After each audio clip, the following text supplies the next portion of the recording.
What your employees are saying about your law firm culture. In the Law Firm Admin Bootcamp, this is one of the very first exercises that we go through together as a group, and really understanding the difference between core values and culture. And when we go through this exercise, people will come and share about their law firm culture, terminology that is like a TJ Maxx home sign that's hanging in the conference room, or when clients are being greeted, or maybe the terminology on the website. And that's not culture. That may be part of your core values.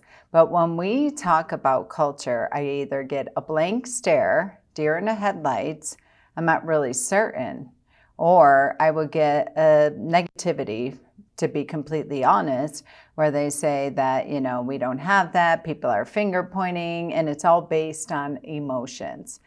And so when I work with team members about culture, or they say we don't have any, or we're not sure, we're waiting on the attorney, and I stop them and say, be the change that you want and start setting the tonality of culture. How about you bring this exercise to your next strategic retreat, to your next growth day, and let's start working on it. Because we don't want negativity out there. There are, and I will share with you, a Facebook group that I am very heavily involved, quite a few of them, that are with paralegals and legal assistants alike across the United States. And the comments that I see in there about law firm culture would make you shudder. And the comments that they're saying about their existing firms, their past firms, and yes, attorney, they are naming firms. And some of the names I see in there, I'm like, yeah, spot on, run and run fast. But there are other names that I see in there, and I'm like, that's not necessarily true. So your culture is also your branding. And if you are not crystal clear, it's not in your bones and blood, it's not on your team, because culture is in the bones and the blood. It is our beliefs, it's how we behave, it's how we walk and talk. It is the energy that emulates throughout the building, whether brick and mortar or virtual.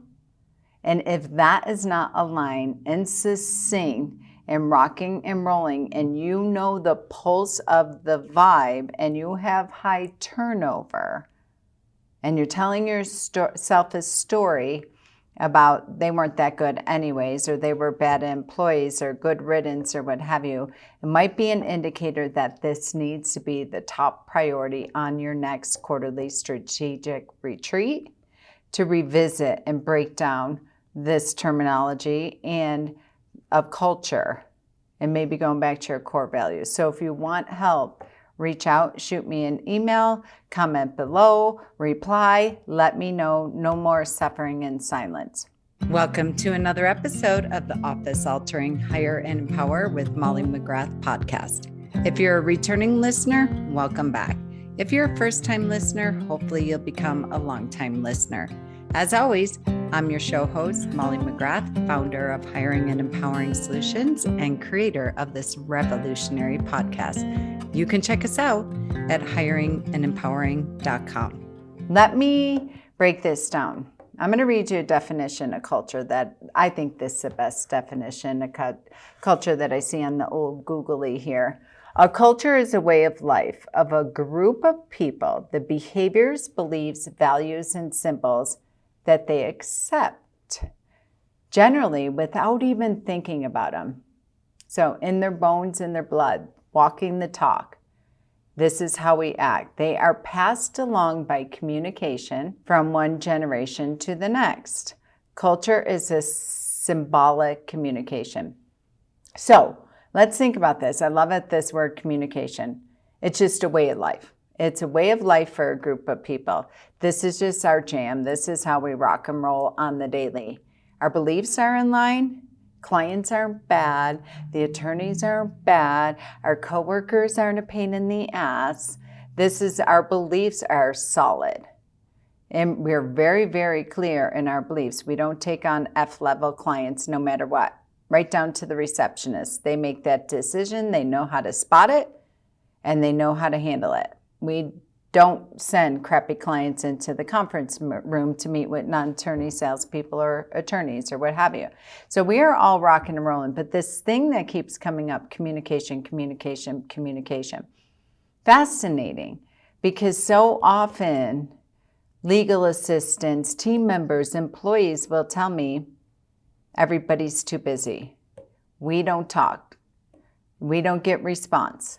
And so when I make a recommendation that you need to do weekly team meetings, that you need to daily huddles, I get such massive resistance from the business owner, from the business leaders, from the attorneys.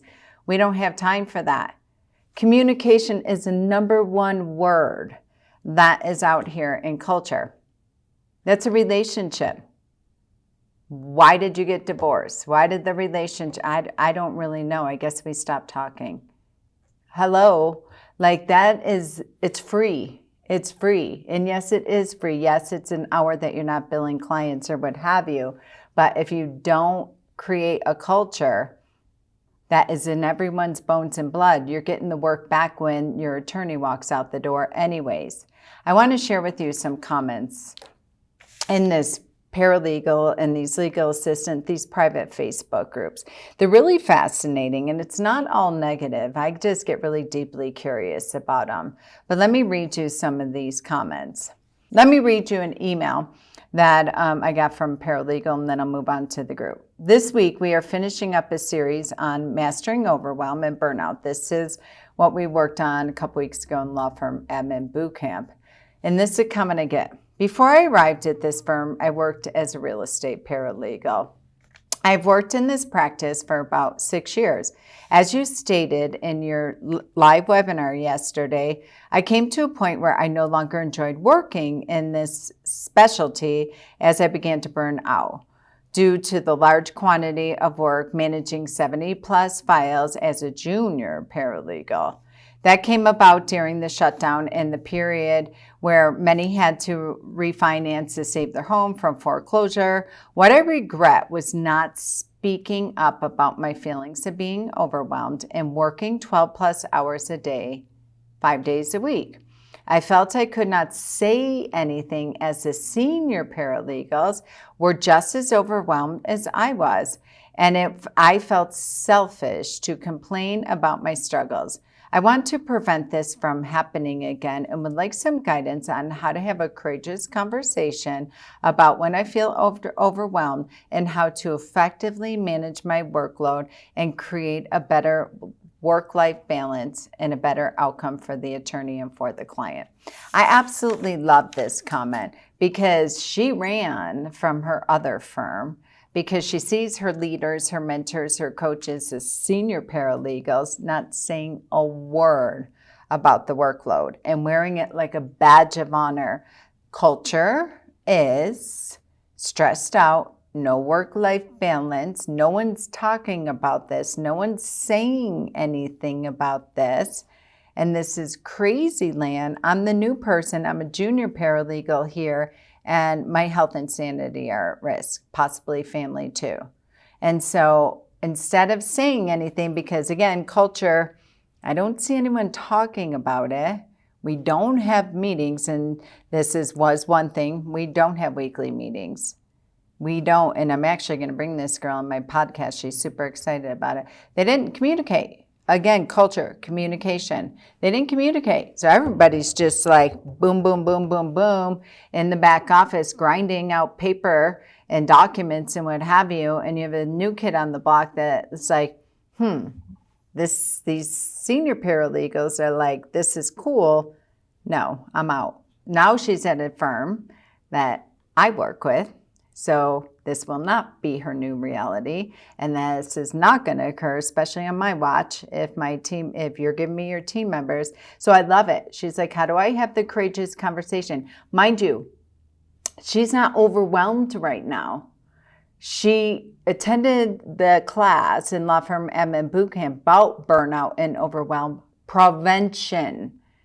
I wasn't speaking into, oh, leave your job, screw your attorney. No, I was like, this is how you prevent it. So this new person and saying, I want to prevent this. So when I feel the niggle, when I feel it, I just want to make sure I want to be all geared up. Again, going back to previous conversation, having conversations in real time. Communication, that's culture.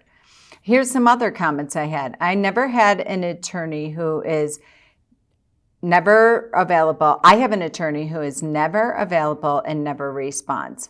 I have sent her documents to review, but she doesn't even look at them. How do I know? She approved a subpoena that didn't even have her name on it. Did I mention this case is going to trial in November?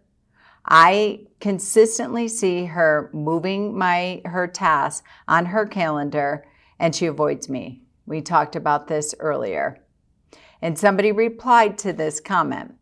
I too deal exactly with what you're describing. I have been at my job for 25 years. The last 10 have been absolutely miserable. Culture, belittling, culture.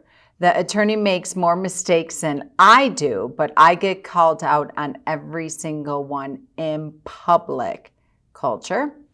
And so I don't even make enough money for this stress I am putting up with. I left and worked for the most amazing collaborative law firm. You don't have to leave the area of law. You just need to leave your firm.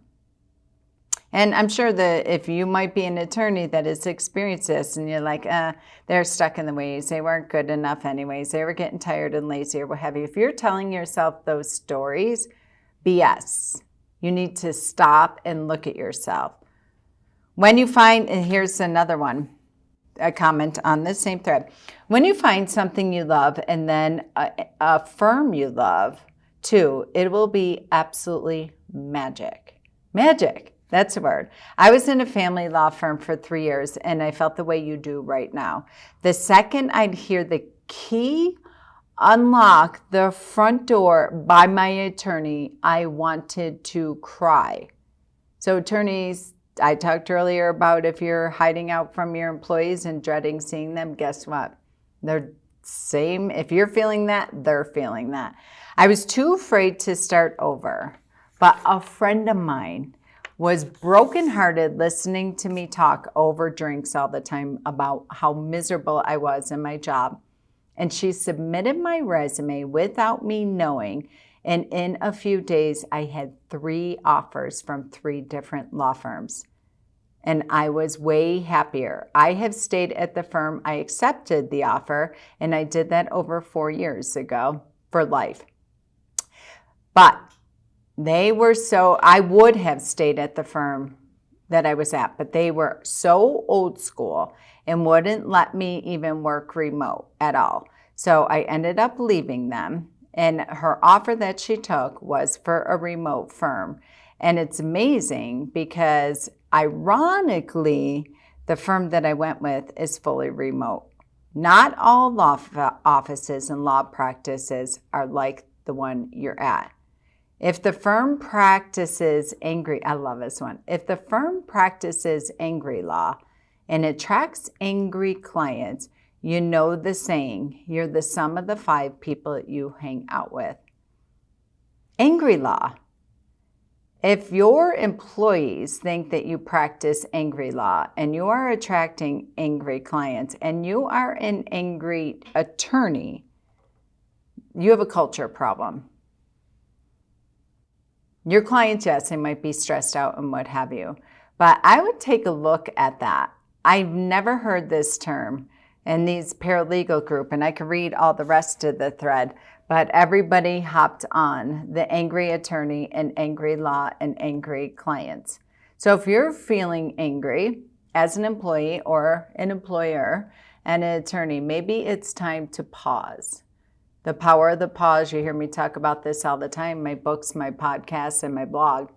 It might be time for the power of the pause and really take a step back and get a workshop on the books for you and your team to break bread, order lunch, and sit down and really revisit this. Because this is what your existing employees, prior employees, but guess what? In that example of the friend so heartbroken, fellow paralegal friend, when they're out for drinks, she's reaching out and sending her friend's resume out. What do you think this paralegal that never even worked at your law firm is saying about your law firm? We all know how news travels. I watch the attorney Facebook groups where my company and myself personally get slammed from people too. And I take a look at it and I'm like, yep, that's a client we shouldn't have taken on. They practice angry law. They were an angry attorney, what have you. And again, that might be the case too for you. So maybe your employees are talking and leaving in droves because you're taking on bad clients, angry clients. I don't know where you're at.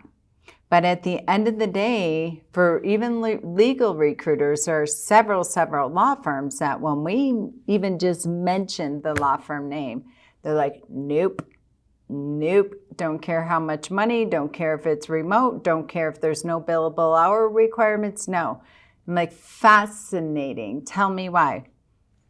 Facebook group, everyone in the Facebook group, there are like 10 people that used to work at that firm. Or my friend's cousin's brother worked there and they were like, no way, Jose. So going back to what your employees, existing and past employees, they're not talking about the workload. They're talking about the culture.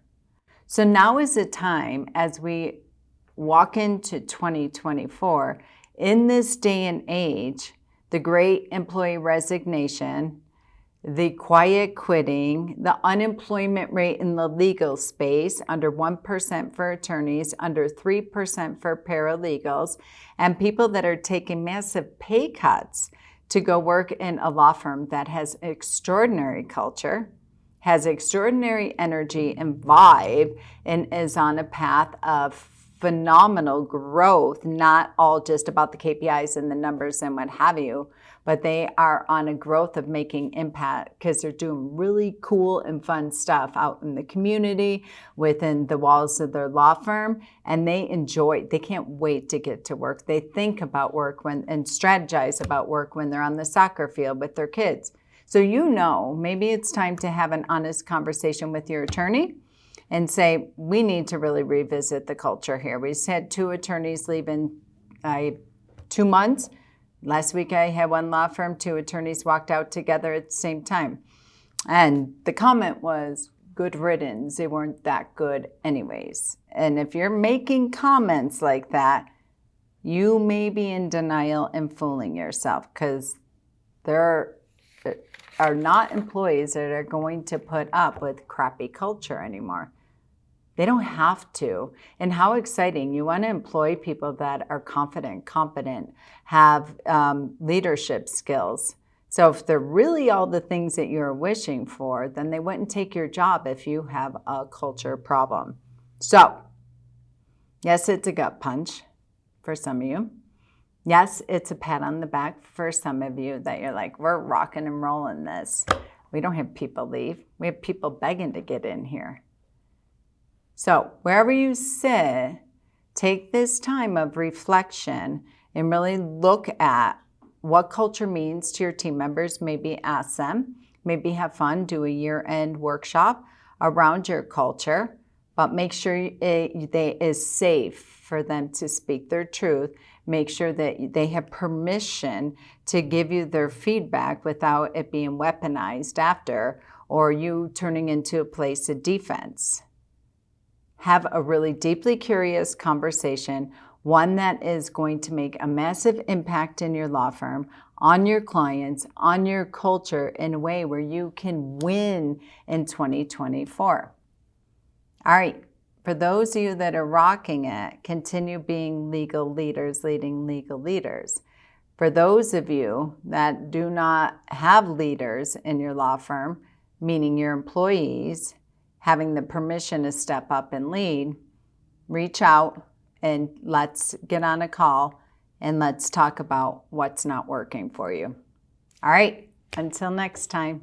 We've reached the end of yet another episode of the Hire and Empower with Molly McGrath podcast, where dream teams of entrepreneurs in an entrepreneur's world really do come true. Listen, whether you're a business owner, employee, executive, or hiring manager, we fully understand hiring, onboarding, and leadership is expensive, exhausting, often overwhelming, and absolutely time-consuming for the already taxed professional. Well, we have your back on all fronts. For 25 years and counting, we have transformed over 4,000 law firm teams into the most efficient, resourceful, and profitable asset of your business. Check out our Smart Hire solution, our employee leadership program, and the 66-day law firm turnaround at hiringandempowering.com.